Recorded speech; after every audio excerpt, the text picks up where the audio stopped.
I welcome you to another exciting episode of the program Christians in Politics.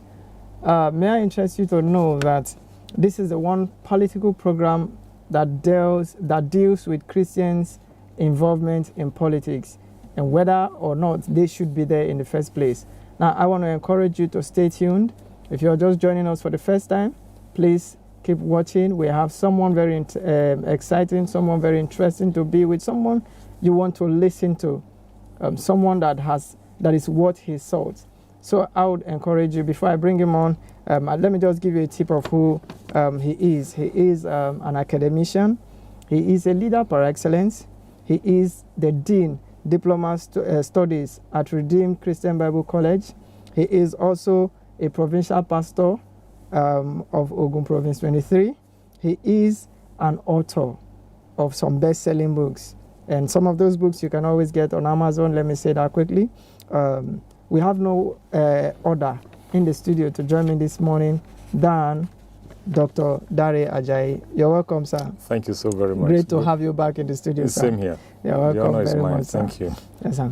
The last time you were with us in the studio on the program, you talked so much about the place of character. You talked so much about the place of how persons are built before even getting into leadership. You try to take our eyes off the glamour of the moment to looking at fundamental things, right, that we should pay attention to, that actually speak volume, but that we've not paid attention all this while. Right. One of which was the fact that there's a difference between character and gifting. That's right. Yeah, and looking at that holistically. In fact, I encourage you, if you have not watched that, please kindly go back to our YouTube channel and watch that episode.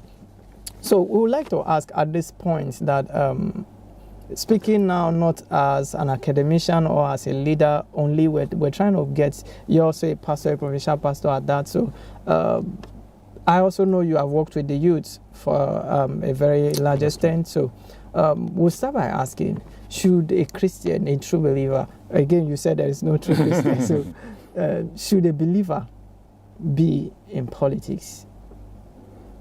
There's absolutely nothing wrong in that. Okay. There's nothing wrong in that. It's more like an extension of the light, or it should be extension of the light, who we are as Christians. The main thing is that we encourage our spiritual children to go in. But at the same time, you only need to be mindful of the fact that the seal of the integrity of your calling and your faith is on the one you're sending out. It's just as simple as that. So we must encourage them to go out and do the right things. There are a whole lot that goes into governance. Yeah. And people are looking for leaders with humanity, tact, strategy for execution, and competence. So it's not just about being gifted, being rhetorical. It's possible. I said something in one of I think that's the last episode. It's possible making corrections with humanity, the face of humanity. Yeah. It's also possible making correction with no sense of empathy for those that will eventually have a taste of it. That's the truth. So we encourage people to go. I mean, the only thing is that there's now a serious burden on us as leaders that are intending to raise leaders that will go into politics, because our integrity is at stake. They can't get there and misbehave. And you say, no, they're not part of us. No, they were part of us. And they're still part of us. Sometimes you'll give your endorsement at some point. Exactly. So that will mean the fact that we encourage our youths to go into politics. However, I would rather advise this, or I may advise this. There's a difference between mentoring and discipleship. Okay. We spend so much time mentoring people to build on competencies without discipling them to building character upon which the competencies will sit. They say someone is an anointed imam or an anointed pastor but he's a thief. Oh, this man is a very powerful manager. So he's going to be good for the office of a governor. But he's a murderer. That means when he has more power, he can do more He will damage. slaughter the more. Oh. Because there's a weakness in him that discipleship should have addressed. Yes. Which is at the foundation of Which it. is just the foundation of the thing. So much of what you find there, the glamour you find in politics, is about expression of gifts and competencies. But you see, it doesn't matter how much certificates and credentials you've gathered over time.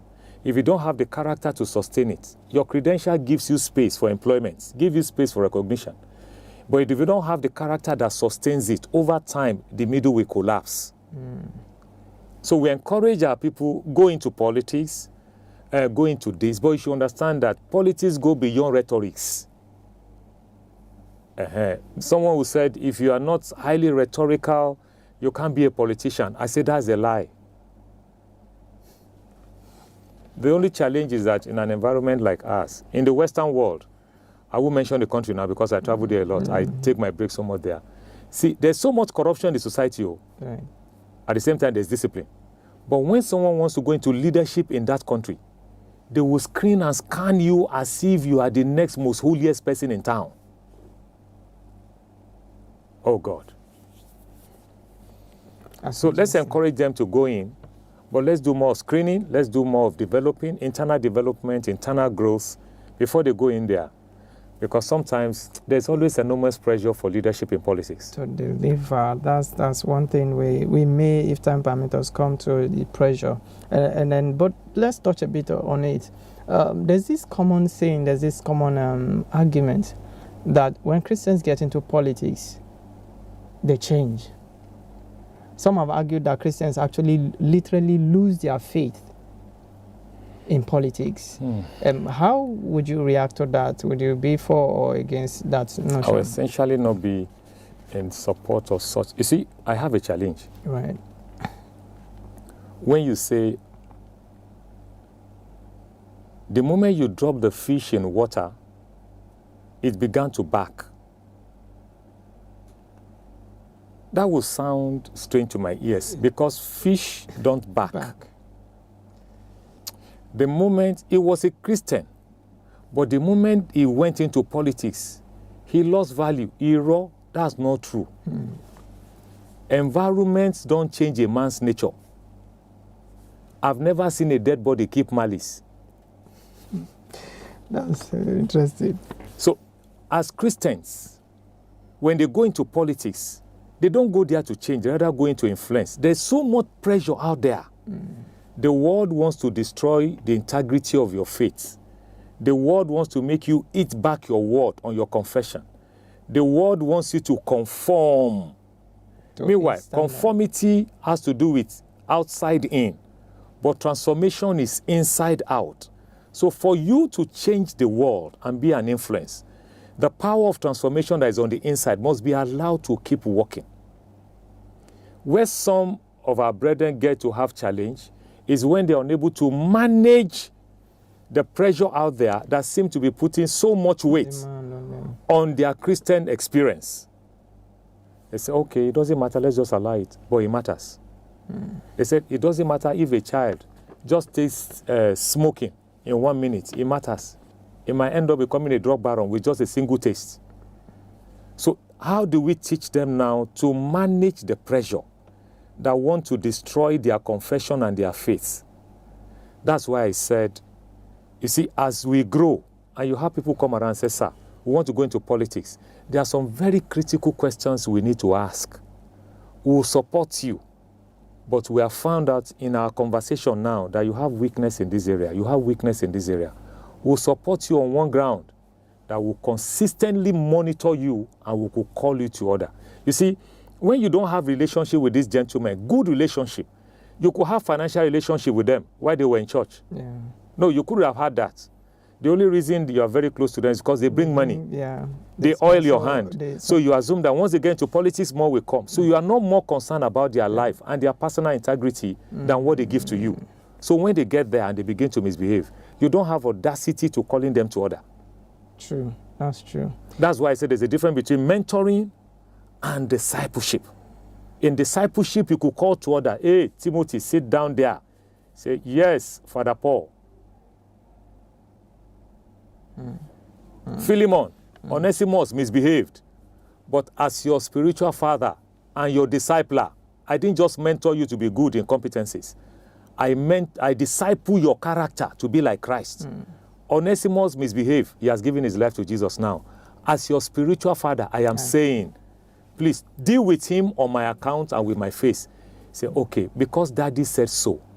But majority of these gentlemen leave our midst, go into politics without any cover. And you don't want them to misbehave in the midst of pressure. Do they have someone that could call them to order? That's the question. That's the question. And in case you decide to call any one of them to order and they are not listening to you, don't you think you still have to? A father has the instrument to call his child to order, except he doesn't want to do it. That's. I also have someone in politics. He's way older than I by age. But he's my disciple. And the day I read something about him that wasn't good, he's a governor. I called him right away. I said, listen, you'll soon be out of office. Initially, he was trying to defend his stupidity until I reminded him, you'll soon be out of office. You'll be coming back home. Definitely. He says, sir, I'm sorry, sir. It's not. I'm sorry, sir. The third day, he left his state. He left his state as a governor and came to redemption camp. That's influence. And we sat down. Hey, Daddy, you know. I say, manager, what are your issues? He spelled them out. Why not do this like this? Do this like this. Do this like this. When you are in governance, over 75 to 80% of people coming around you are thieves. Yeah. They are coming for their interests. Their own interests. And long after you are gone, the 25% that should be around, you might not have them because they have seen you soil your hands. So you live as a governor, you become empty. So he went back and said, okay, sir. Now he left what we advised him to do because it's just an advice. He went back to his state. After about 6 months, newspapers began to carry the thing. Hey, this governor, people now began to praise him. He put a call through. He said, thank you because you were not after my pockets and my hand. You were after my life. He was under us. That's a very good point to ponder on. It's interesting to know that Christians should have such level of influence, such level of cover, such level of, do I call it backbone, to be able to really excel.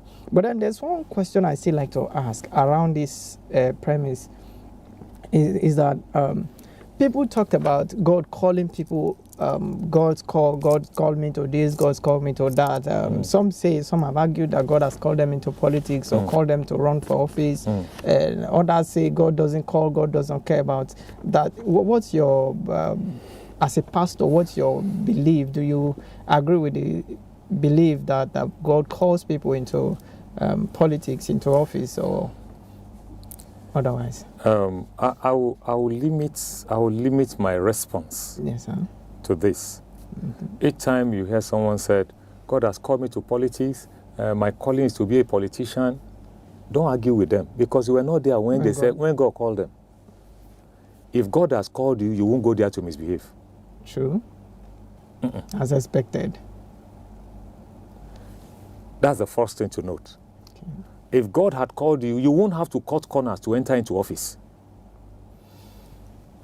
That's key. That's very key. Was it God that called you? He said yes. But you got to office and forgot fellowship. So you see, I will advise corners. fellowship. The same God that called you said, do not forsake the fellowship of one another. But now you are in office, where you say God called you to and disconnected from God, and you say God called you. See, the safest thing to do is leave these people with God called me. If you say God called you, I don't doubt you, and I won't doubt you. But there's something I will keep looking for. By their fruits. You shall know them. By their character. by their attitude, by their behavior, by their level of humility, honesty, and brokenness, and the ability to impact the life of the people in a very good way. Can I say this? Yes, sir. Take, for instance, the economy of Nigeria. The economy is somehow. Yeah. So for you to make anything good come out of it, there might be some very complex decisions to be made. You have to make. Now, but you see, in making those decisions, if there's humanity in your execution, the pain would not have been as severe as it is. True. True. You're still going to make those decisions, but your attitude, that's the truth. On that, let me ask you to hold your thoughts on that. We'll be back after the short break. Please, you've been watching Christians in Politics. I remain William Stiluho, and we'll be going on a short break. Please don't go nowhere because you don't want to miss out. What you're hearing is so important that you don't want to miss a bit of it. So again, I encourage you, follow us on YouTube to get clips of this even after the program has been aired. We'll be right back.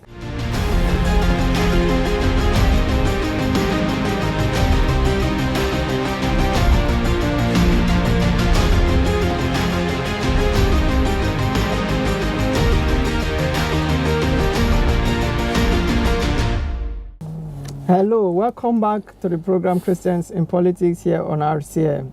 I remain yours, Williams, and with me in the house is no other than our very father, Dr. Dare Ajayi. You're welcome back from the break. Thank you so very much. So before we went on break, you've been talking about key issues even in the entire conversation.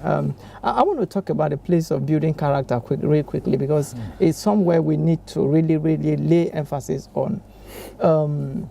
I'm bothered. How do we really disciple these people? How do we really get both leaders already out there? Because I read a lot about even politicians who go on a public budget for trainings, for seminars, and then they come back, they have not done much, or you can't measure the difference. I posted something many years ago on my Facebook page, and I asked a question. When our leaders go out of this country, what did they go out to see?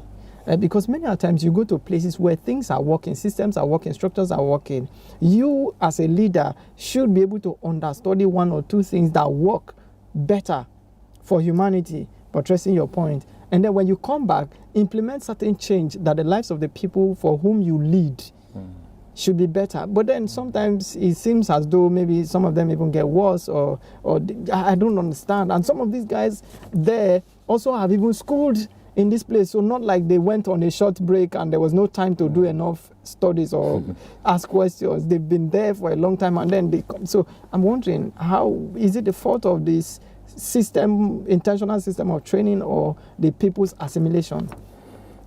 Abraham Lincoln said, yes, sir, any man can endure adversity, but if you want to know or find out a man's character, it's a given power. Attending conferences and seminars are good, but there's an individual, there's a human attending that conference. Some essentially went in for these conferences to make obstacles, motives. And every man's motive will always be a reflection of his foundation. If you have about 20 of them that went on this conference and seminars, you will still find 2, 3 that were really there, not for the fun of it, going there, not because they feel now we are in leadership, but because they feel that they are still accountable to God and the people after departure. Some persons lead with legacy in mind. Yeah. Character and legacy in mind. So while they are there, they will be faced with challenges, difficulties, some unexpected, some unprepared for. Yeah. But there is still the way a man's nature and foundation grants him competence in running through a solution. They went to conferences, they traveled out. There was this occasion, we were, I think I was heading for Dallas. And I recall the fact that at the airport, Nigerian airport, the custom officers or the immigration officers were trying to check off somebody's box. You know, the usual thing, just sniffing to be sure that you are clean, you are good. By the time they checked through, one of the officers said, no, we still have to check this carry-on bag. The gentleman fled up.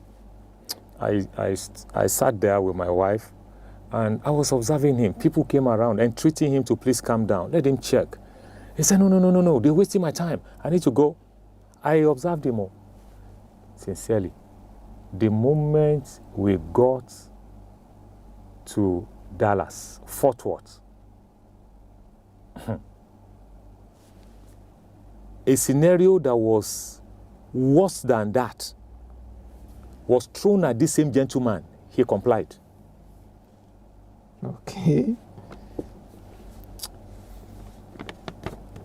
In an environment where there is law And order and discipline, law, order and discipline, things work better. You find the governor of a whole state, I guess he came on an inspection to an environment around the Arlington environment. We never knew he was the governor. We just saw a little small. So I was asking my guy, I said, who is this? He said, no, that's the governor. He came on inspection or something here. No blaring of siren, nothing. No convoy, no entourage. I say, But in Nigeria, ordinary local government chairman, 25 vehicles. Like Mr. President, 100. You know why? Their mindset also, I'm now also raising the issue of mindset. Yeah. The issue of foundation and mindset goes a long way. We have leaders, mostly in Africa, who don't feel accountable to the people. Yeah, who feel they are above the law, above the system. And you also have some of the persons that essentially should have called them to order because of the benefit that comes from the table, who are also silent. It will amaze you to know the fact that even in religious environment, some of these highly skilled leaders, but characterless, will still come, and religious leaders will give them high seats. So where is the place of values? You're going for a conference. The man going for the conference is still human. Yeah. It's his foundation and his mindset that will determine whether he gets back to impact the people or not. Like I said, some go there for their personal things, some go there for the people, but by their fruit. Some even goes there for maybe the papers to add to their CV or stuff. That's interesting. Let's come back to talk a little bit about the youth before time. In your own view, having worked with the youth, we talked about youth and the leaders of tomorrow. Do you think the youth is ready for the political stage in Nigeria, as it were? Or do you say, are they even thinking about it in the first place? No. I think a whole lot of them are thinking about it. They've seen some of their peers in it. And some also believe that some of the aged ones, the older ones in politics aren't getting it right. They are ready to do it right. So some of them have a lot of interest around that. And I sincerely will encourage them to. Now, the only challenge I will have, and it's on record, a huge percentage of them, a larger number of them, aren't ready yet. You see, there's a difference between being hungry and thirsty for marriage and being qualified for marriage. Sure. That's the truth. So, because it's a different ball game. I want them to remain, to indicate interest, but let them find out what made others that had gone ahead to fail. What led to their failure so that they make amends. The other thing is that it's always important that they are not carried away by what attracts others. The glitz and glamour of the office. But service to humanity must be the thing. But you see, how do you make up your mind to serve humanity when you don't even have godly foundation? Because the larger percentage of the youth we have today, they are more infatuated by glamour, things that attract. But they have the potential. The only thing we only need to do is maybe leaders deliberately, intentionally, we have to begin to speak much about leadership in the public space. The strengths, the weaknesses entail, the opportunities we have, and some of the threats. If we begin to discuss and engage ourselves on this, Jesus preached full gospel. In most of our assemblies, we don't teach full gospel. You just emphasize one that sounds very good to your ego at a point. Or convenient to you. Or convenient to you. Let's preach full gospel. Sincerely speaking, social leadership and governance is part of the full gospel. That's why I said you must be subject to all authorities. There's no authority that has not been stood by God. And so since you know you'll be sending your children, you'll be encouraging them there, let's discuss it internally. Let them know what the threats are, what the weaknesses are, what the challenges. You don't understand? Now they are schooled, they start working on themselves before the opportunities come around. I assure you they will succeed. That's key. I think the church need to really, like you said, intentionally make efforts towards that, like you said, full gospel, because most time when you read the words of Christ, he talked about business, he talked about leadership, he talked about character, he makes illustration from all spheres, trying to give us a picture that each of these places have a part in him. And I would say thank you so far for all that you said concerning that. But again, still dealing with the youth. Aside that, is there any other thing you think the church should do? Because I would say earlier the church was not interested in politics, even going into business. So I don't want to put it too hard on the church, but we kind of withdrew back until later we now begin to see the negative effects. And now the church is coming up, maybe opening the doors and maybe platforms and all that. Which is even why we're here, trying to bring this kind of information to the people. Is there something else you think, aside from just preaching, is there any other thing that comes to mind that the church can implement as a tool for helping these young ones really, really be prepared? Yeah. The youths are always available. In whatever direction you toil them, they go. My take is that we need to ensure that in our training and development of our younger ones, it has to cover all aspects: faith, family, finance, both spiritual and public governance, everything that has to do with character, everything that has to do with morality.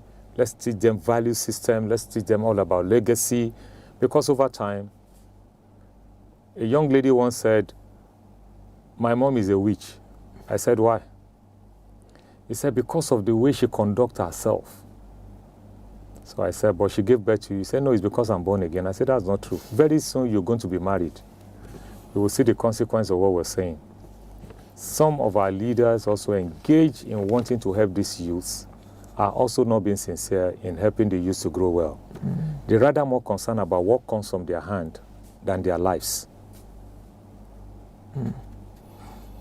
Okay. Lastly, before I let you go, our time is fast spent. Would you agree to this statement? This is one argument the Christian body has always used, and politics is a dirty game.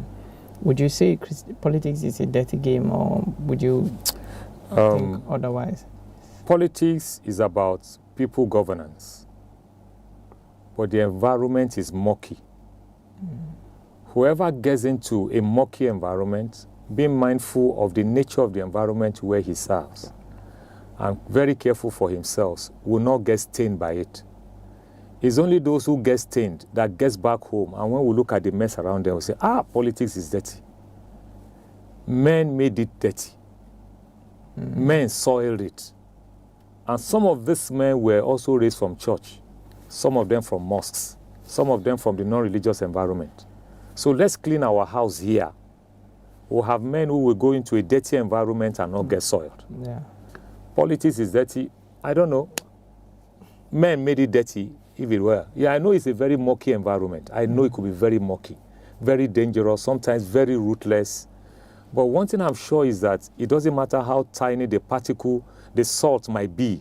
If it gets into a competitive environment, it has a way of turning around the thing and seasoning it. So Christians And Christian youth should just see themselves as such. All right. Thank you so very much for coming. The honor is mine. I would like to have you maybe give your final thoughts if there's any other thing you want to say, and then once again tell us where to find your books and or how to connect with you after now. Thank you so much, sir. Well, I guess my only thought on Christian and politics is this: be mindful of the fact that sooner rather than later, you will age, you will retire, you will have to sit and wait for the harvest of everything you did, whether in politics or in church, to your wife, to your husband, to your children. The harvest will come. So the quality of harvest you expect in your retirement should determine how you conduct yourself now, anywhere. That's my take. Thank you. Sir. So about your books and where to connect with you? No, I'm good. Just click on Dr. Daria Ajayi. You'll find the thing on Amazon. On Amazon and YouTube, everywhere. So thank you so very much for coming on the show. We're so glad to have you. The honor is mine. I don't know, I'm not saying, but I know one day soon again we'll see it. It may not be this soon, but we'll try to look at your schedule and work with you. So thank you so very much, sir. Thank you so much. Thank you for coming on the show. Honor So is mine. once again, it's been Christians in Politics. There you have it. You've seen so much. You need to work on yourself. You need to work on your character if you're aspiring to be a politician in the near future. But what he concluded, his parting word, is that you should not look at the now only. While you're looking at the now, let it be that the now is a tool for you to prepare your later, your posterity, your old age, your after office life, and let that determine how you live your current state. So I want to say thank you once again for watching RTM, for watching Christians in Politics here on RTM. It's been a pleasure having you. See you again, same time, same station next week. Have a blessed day.